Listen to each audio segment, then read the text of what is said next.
我發現咗個方法，喺你肌肉好酸痛、好攰、好唔想喐嘅時候，即刻變得有力量，同埋做動作嘅時候冇咁酸痛啊！當我做完 gym 或者做完嘢返到屋企好攰嘅時候，有陣時攤喺梳化度一啲都唔想喐，成日叫我起身啊，攞咗半條命啊！所以我平時就慢慢一步一步一格一格咁樣起身，但係肌肉好酸痛，好似俾火燒咁樣。但係頭先我決定做啲唔同嘅嘢，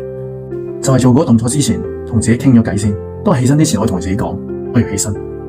我就咩都唔諗，即刻彈起身，跟住行樓梯，我同自己講我要行上去，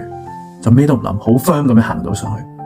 當我有咗清晰嘅目標，夠決斷嘅時候，個動作就會變得好快好直接。下次當你好攰唔想喐嘅時候，用呢一個方法同自己傾偈，指使自己去做你想自己做嘅嘢，